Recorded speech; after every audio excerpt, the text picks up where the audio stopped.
Hi, I'm back. It's been a while since I made one of these videos, and I'm encouraged to do so by my staff who feel they can be an effective way of communicating to a wider group of people about the Malaysian My Second Home program.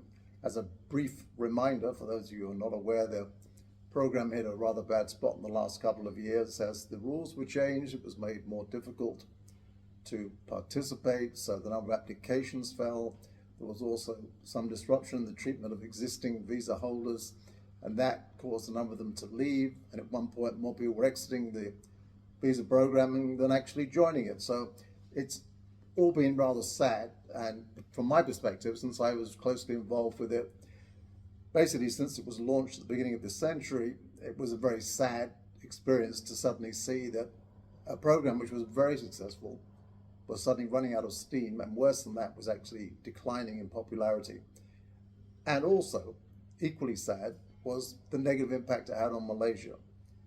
There were people who were going around making negative statements about the country because of the changes that were made, whereas only a couple of years earlier there had been enthusiastic supporters of the country, the lifestyle.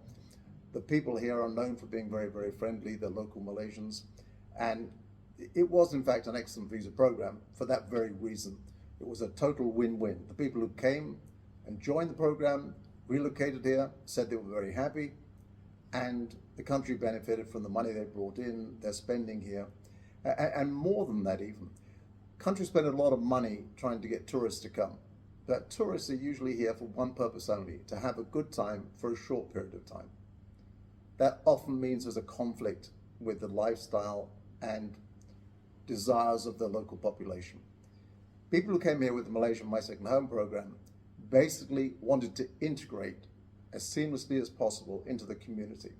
So we found, for example, that most of them told us during the many interviews we did that they had more Malaysian friends than they had foreigners. So they were not all congregating in one expat area.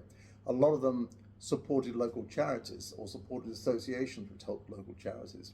So they very much wanted to be accepted. They were not disruptive. They were generally older, somewhat more mature people, and their desire was to live here peacefully and in harmony with the local community. So it was definitely a win-win, because they brought with them a lot of money, they bought houses, their monthly spending in the country was quite a lot, and so they were very a positive impact on the economy. It was all a very happy situation until the changes were made and people stopped coming here. So the good news is that after several months, verging on years of talk about improving the program, they have now issued a new set of rules. And these rules basically expand the potential for the program in quite a positive manner. Now, I will be quite honest with you, they are not what I would have chosen to do, and I will share later in this video what I would like to have seen. But let's focus right now on the realities and what is being offered. There are basically three tiers.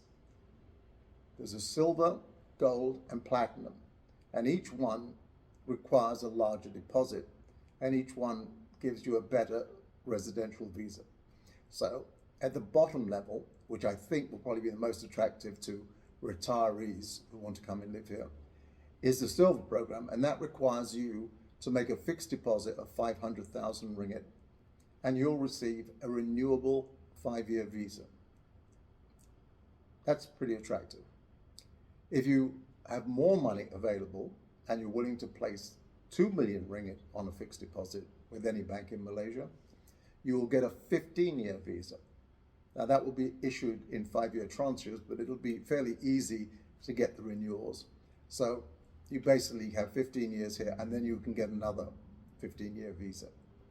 For those of you who really are looking for something a lot more in terms of commitment from Malaysia, you can place 5 million ringgit on a fixed deposit, and then you'll be eligible for PR, permanent residency, which a lot of people would like to have, and it was very clear, or made very clear with the previous program, that permanent residency was not an option.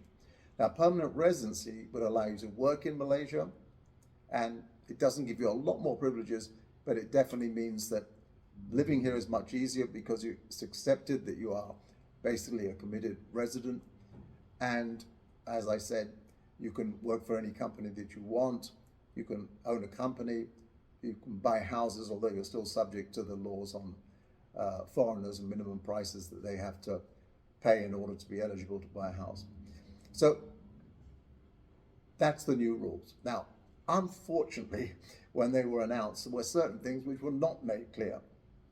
And perhaps more surprisingly, despite multiple newspaper articles questioning why they have not been clarified, there's still been no statement from the government on what the missing pieces are.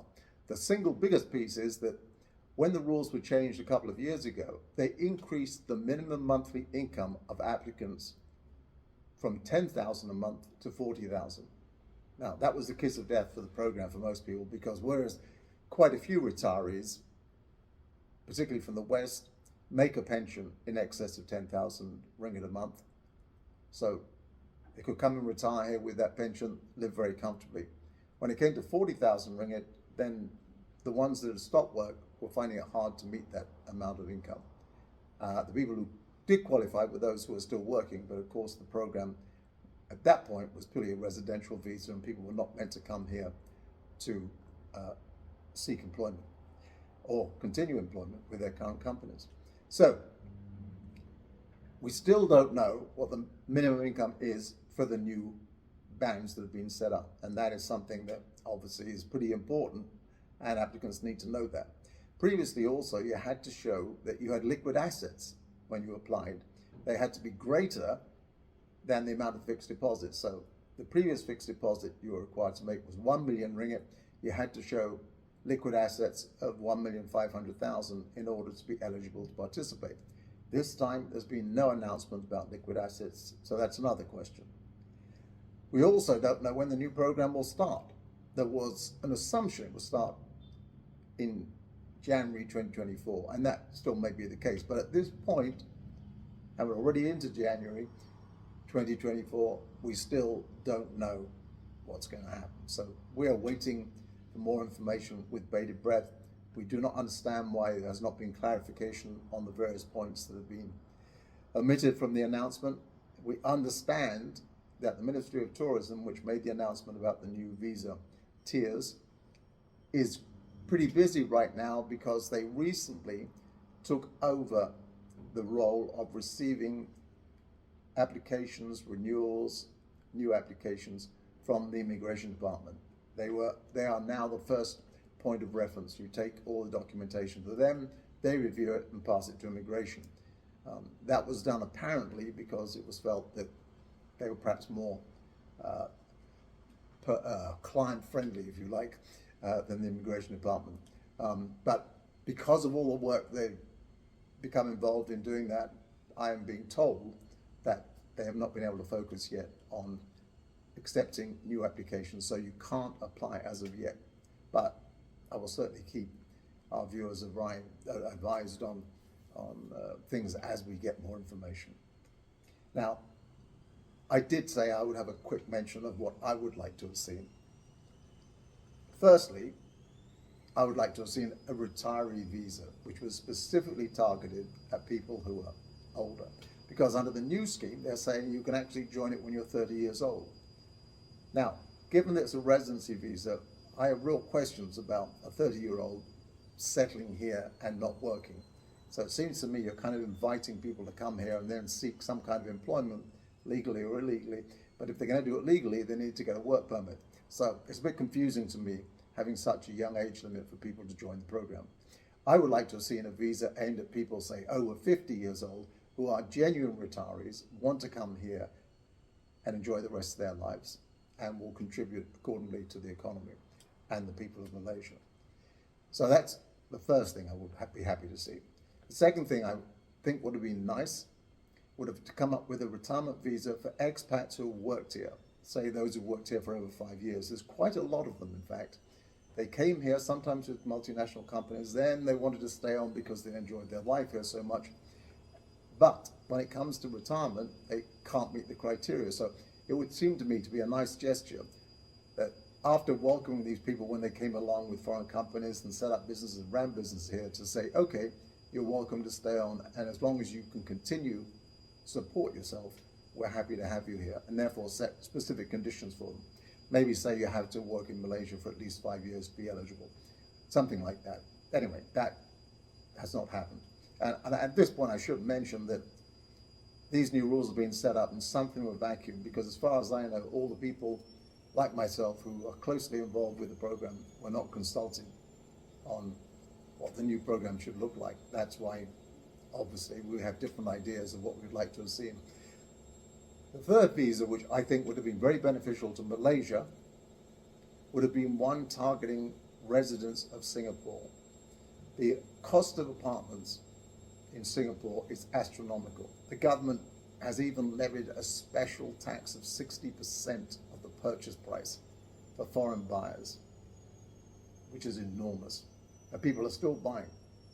The rentals can be 5 to 10 times higher than those in Malaysia. So a Singaporean could live in Johor in a beautiful apartment, which in Singapore would only get him a tiny, maybe 500 square foot place to live. So I was doing this comparison particularly because I've got a daughter who lives in Singapore, who basically lives in a 500 square foot apartment, very, very small, very nice, but very, very small. Whereas for the same price, she could get herself a 2 or 3 bedroom place in Johor, just across the causeway. So given the fact that rents are so high there, given the fact that research done in Singapore is showing that people are thinking of leaving because of the very high living costs, it would seem to me ideal to offer them a resident visa, not let them work, but resident visa in Johor, just across the causeway, which will allow them to live there and continue to work in Singapore. And one which specifically addresses the requirements of that particular segment. And also would have to be done in conjunction with improvements to the crossing the immigration between Singapore and Malaysia. Having just come back from Europe, I'm very aware of the fact it's so easy now to get from country A to country B in Europe, whereas before there used to be long queues at every border crossing. Now you just drive straight in. So the need for very, very tight security between the two countries is, to my mind, somewhat questionable. But it's not for me to decide, not my country. But that's my thoughts. That's the new program. I will keep you advised of other things as and when we get more information. Thanks very much for listening. I'll see you next time.